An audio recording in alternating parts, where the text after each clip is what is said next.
வணக்கம். நான் யோகானந்த் பாண்டியன் பேசுறேன். உத்தரப்பிரதேஷ் முதல்வர் யோகி ஆதித்யநாத் உணவகங்கள்ல உரிமையாளரோட பேரை வெளிப்படையா தெரியும்படி வைக்கணும்னு ஒரு உத்தரவு போட்டிருக்காரு. இது சமூக வலைதளங்கள்ல பெரிய விஷயமா இன்னைக்கு பேசிக்கிட்டு இருக்காங்க. குறிப்பா உத்தரப்பிரதேஷ் மாநிலத்துல யாத்திரை செல்லக்கூடிய பாதையில உலகத்துல எங்க இருந்து வந்திருந்தாலும் அந்த குறிப்பிட்ட சாலைக்கு வந்து அந்த சாலை நேரம் அந்த கோவிலுக்கு போகுது. இப்போ அந்த சாலையில பயணிக்கக்கூடிய அத்தனை பேருமே இந்துக்கள். அவங்க எல்லாரும் வெஜிடேரியனா இருக்காங்க. அவங்களுக்கு வெஜிடேரியன் உணவு தேவை.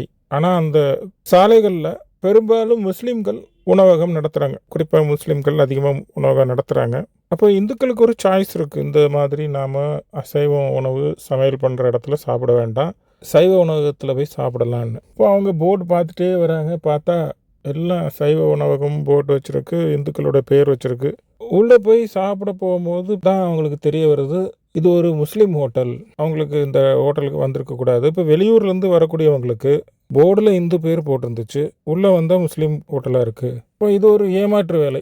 நம்ம ஊரில் ஜோசப் விஜய்னு ஏமாற்றி மக்கள்கிட்ட ஆதரவு பெற்ற மாதிரி தான். இதே மாதிரி தான் பேரையும் மதத்தையும் மறைச்சு காதல் வலையில் பெண்களை வீழ்த்தி விட்டு திருமணம் செய்யணும்னா மதம் மாற சொல்கிற அந்த அநியாயம் இந்தியாவில் இந்துக்களுக்கு நடந்துக்கிட்டு தான் இருக்குது. அதை தடை செய்கிற சட்டம் கூட இப்போ புதிதாக மோடி பதவியேற்ற பிறகுதான் கொண்டு வரப்பட்டிருக்கு. இப்போ இது மத நல்லிணக்கத்தை கெடுக்கக்கூடிய விஷயம். இந்த மாதிரி எல்லாம் சொல்லக்கூடாது. யார் வேணால் இந்த ஹோட்டல்லாம் சாப்பிட்லாம். ஆமாம், சாப்பிட்லாம். விருப்பம் இருந்தால் தான் சாப்பிட்லாம். யாரையும் கட்டாயப்படுத்த முடியாது, ஏமாற்ற முடியாது. பல இடங்களில் நீங்கள் யூபிஐயில் பணம் கட்டும் போது தான் தெரியும், அந்த யூபிஐயில் ரிசீவ் பண்ணுற ஒரு பேர் ஒரு முஸ்லீம் பேராக இருக்கும். மற்றபடி கடை பேர் எல்லாமே இந்து பேரில் தான் இருக்கும். சமீபத்தில் ஒரு பிரச்சனை வந்துச்சு. அதுக்கு இன்னைய வரைக்கும் எந்த ஒரு இஸ்லாமிய அமைப்பும் பதில் சொல்லலை. எச்சில் துப்பி உணவு தரப்படுது. பல வீடியோக்கள். எச்சில் துப்பி மினரல் வாட்டர் கேனில் தண்ணி நிரப்புவாங்க, பிரியாணியில் எச்சில் துப்புவாங்க, பரோட்டாவில் எச்சில் துப்புவாங்க. இதெல்லாம் சொல்கிறதுக்கே அருவருப்பாக இருக்குது. பல விஷயங்கள் அந்த மாதிரி எச்சில் துப்பி அவங்களுடைய விருப்பை அப்படி காட்டுறாங்க. அதுபோக ஒரு அறிவிப்பும் இருந்துச்சு, நாங்கள் ஹலால் பண்ணுற முறையில் குரானை ஊதி கொடுப்போம், அவங்க ஊதுவாங்களாம் அப்படின்னு ஒருத்தர் பேசியிருந்தார். ஊதும் போது எச்சில் கூட தெரிக்கும், அதுவும் தப்பு இல்லை எச்சிலையே துப்புற மாதிரி வீடியோவும் ப்ரூஃபாகவே எடுத்து போட்டாங்க. அப்போ அந்த உணவகத்தை தவிர்க்கணும்னு முடிவு பண்ணால் அதுக்கு பேர் மதவாதம்னு சொல்லிடுவீங்க. சரி, நான் ஒரு இந்து கடையை தேடி பார்த்து நான் வெறுக்கலை, மற்றவங்க போய் அங்கே சாப்பிடக்கூடாதுன்னு சொல்லலை. நான் எனக்கு பிடிச்ச கடையில் சாப்பிட்றேன். அப்போ சாப்பிட போகும்போது அந்த உணவகத்து வாசலில் இந்து பேர் வச்சுருக்கு. உள்ளே போய் பணம் கட்டும் போது, யூபிஐயில் பணம் கட்டும் போதோ இல்லை சாப்பிடும் போதோ தான் தெரிய வருது, இது முஸ்லீம் கடை, முஸ்லீம்கள் நடமாடுறாங்க, இல்லை முஸ்லீம் கல்லாப்பட்டியில் உட்காந்துருக்காரு, இல்லை ஒரு முஸ்லீமுடைய அந்த சாமி கும்பிட்ற அந்த படம்லாம் வச்சுருக்காங்க அப்படின்னு தெரிய வருது. இப்போ இது ஒரு ஏமாற்று வேலை தானே. எல்லா கோவில் வாசல்லையும் முஸ்லீம் தான் வந்து கடை வச்சுருக்காங்க. ஃபேன்சி ஐட்டம், பொட்டு, கம்மல். ஒரு வீடியோ இப்போ ரீசெண்டாக பார்த்தேன். அதில் வந்து பூ கட்டுறார். அவர் எச்சி துப்பி அதில் பூவை கைக்கு கிரிப்புக்காக எச்சி துப்பிக்கிறாரு, பூவை கட்டுறாரு. நம்ம அந்த பூவை வாங்கிட்டு போய் சாமிக்கு படைக்க முடியுமா? அவர் கட்டும் போது பார்க்காதவங்க அதை பண்ணிவிட்டு இன்னைக்கு இப்போ அந்த வீடியோ பார்க்குறவங்கெல்லாம் வருத்தப்படுவாங்க. நிறைய இந்துக்களுடைய பூஜை பொருட்கள் கடை இஸ்லாமியர்களால் தான் நடத்தப்படுது. உங்களுக்கு இந்துக்களுடைய மத விஷயம் நம்பிக்கை இல்லை, ஆனால் இந்த வியாபாரத்தில் நீங்கள் இருக்கணும். இந்துக்களுடைய பூஜை பொருட்களுக்குன்னு இருக்கக்கூடிய அந்த கடைகளில் அந்த கடையை நடத்துகிறதே முஸ்லீம் தான். நிறைய கோயில் வாசலில் இருக்கும். அது பாய் கடைன்னே போய் இப்போ கேட்டு வாங்கி பயன்படுத்துவாங்க. இந்த மாதிரி ஏதாவது அசுத்தம் பண்ணி வச்சுருப்பாங்க. நிறைய சில்லற ஐட்டம் இருக்குது, சந்தனம் இருக்குது. எந்த ஒரு அசிங்கமான ஒரு எண்ணம் இவங்க ஒரு தடவை செஞ்சிட்டாங்கன்னா அதுக்கப்புறம் இவங்க எப்போ எதை செய்வாங்கன்னு நமக்கு எப்படி தெரியும்? அதனால் இந்த நபர்களிடம் வியாபாரம் செய்வதை தவிர்க்க வேண்டும்னு சுயமாக நினச்சா கூட என்னால் தவிர்க்க முடியாத அளவுக்கு மறைஞ்சிருந்து வியாபாரம் பண்ணுறாங்க. அதனால் உரிமையாளரோட பேரை டிஸ்பிளே பண்ணணும்னு யோகி ஆதித்யநாத் சொல்லியிருக்காங்க. இது எந்த வகையில் தவறாக இருக்க முடியும்? இன்றைக்கி பெரும்பான்மையாக இந்துக்கள் இருக்காங்க. முஸ்லீம்கிட்ட வியாபாரமே பண்ணுறதை நிறுத்திட்டாங்கன்னா முஸ்லீம்களுக்கு தான் பாதிப்பு. முஸ்லீம்கள் தான் இன்றைக்கி வியாபாரியாகவே இருக்காங்க. இன்றைக்கி எத்தனை விதமான கடை, எத்தனை விதமான துணிக்கடை, பாத்திரக்கடை, எந்த விதமான வியாபாரமாக இருந்தாலும், ஃபேன்சி ஸ்டோரு, அந்த எந்த விதமான வியாபாரமாக இருந்தாலும் முஸ்லீம் தான் பெரும்பாலும் பண்ணிகிட்டு இருக்காங்க.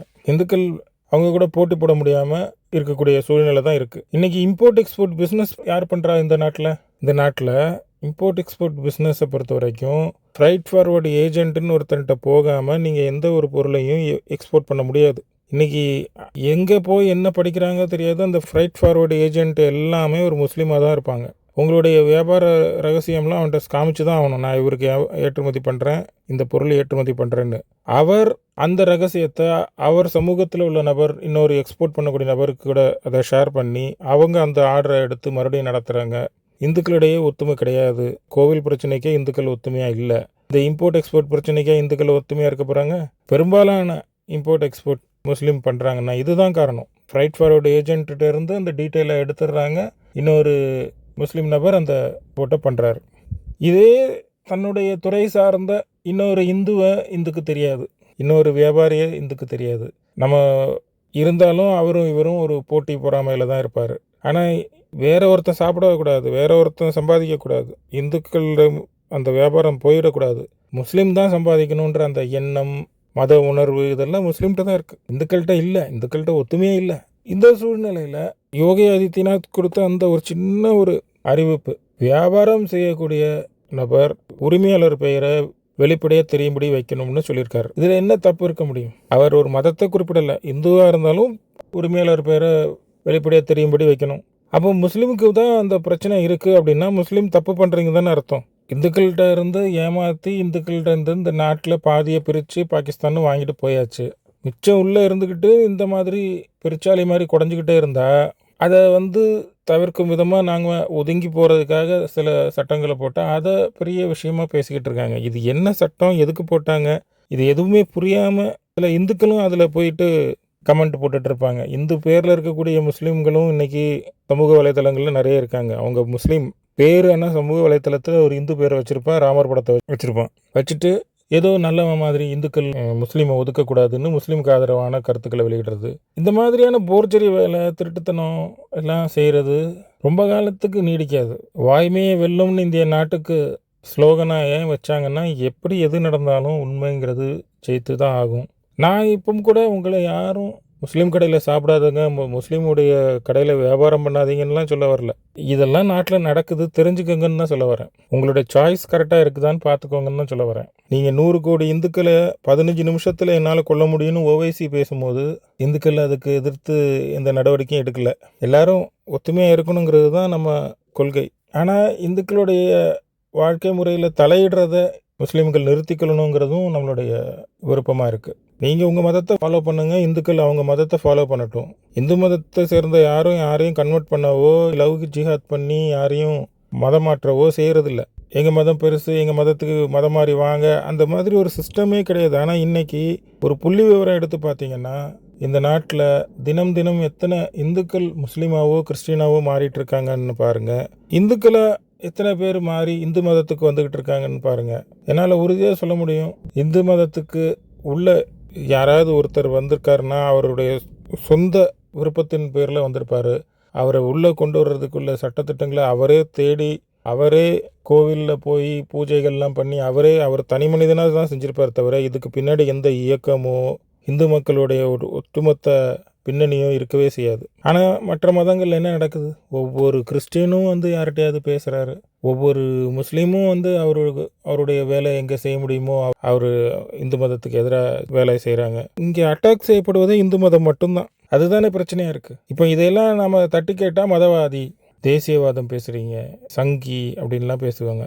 இதை ஒரு முஸ்லீம் பேசிட்டாலும் பரவாயில்ல, கிறிஸ்டின் பேசிட்டாலும் பரவாயில்ல, இந்துவாக இருக்கிறவனே பேசுகிறான். அதுதான் சாவர்கர் ஒரு வார்த்தை சொல்லியிருந்தார், எனக்கு கிறிஸ்டின் முஸ்லீம் பார்த்துலாம் பயம் இல்லை, எதிரிகளை பார்த்து பயம் இல்லை, நடக்கிற அநியாயங்களை பார்த்துக்கிட்டு வேடிக்கை பார்த்துட்டு அமைதியாக இருக்கக்கூடிய இந்துக்களை பார்த்து தான் பயம் அப்படின்னு சொல்லியிருப்பார்.